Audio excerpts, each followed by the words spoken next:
خبروں کا سلسلہ آگے بڑھاتے ہیں۔ اسلامی تعاون تنظیم OIC میں پاکستان کے مستقل مندوب رضوان سعید شیخ کا کہنا ہے کہ OIC نے ہمیشہ کشمیریوں کے حق خود ارادیت کی حمایت کی۔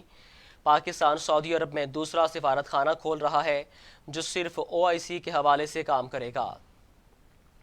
سعودی دارالحکومت ریاض میں پاک میڈیا فورم کی جانب سے آن لائن کانفرنس منعقد کی گئی، جس میں فورم کے صحافیوں سمیت سیاسی، سماجی اور مذہبی جماعتوں کے ارکان نے شرکت کی۔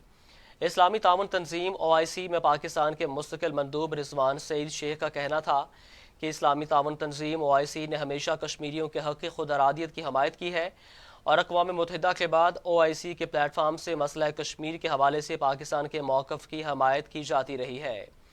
رضوان سعید شیخ نے کہا کہ بھارت گزشتہ 9 ماہ سے کشمیریوں کو کرفیو لگا کر ان کو یرغمال بنائے ہوئے ہے اور ان کو بنیادی انسانی حقوق سے محروم کر رکھا ہے۔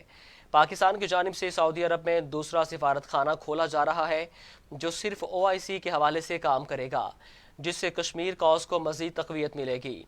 آن لائن کانفرنس سے پاک میڈیا فورم کے چیئرمین الیاس رحیم، صدر ذکاء اللہ محسن، وقار نسیم، عمر علی، اجمل منہاس، رانا عظیم اور دیگر سیاسی جماعتوں کے ارکان نے اظہار خیال کرتے ہوئے زور دیا کہ اقوام متحدہ، OIC سمیت دیگر انسانی حقوق کی تنظیموں کو چاہیے کہ وہ مقبوضہ کشمیر میں بھارتی افواج کے ہاتھوں مظالم کو بند کروائے۔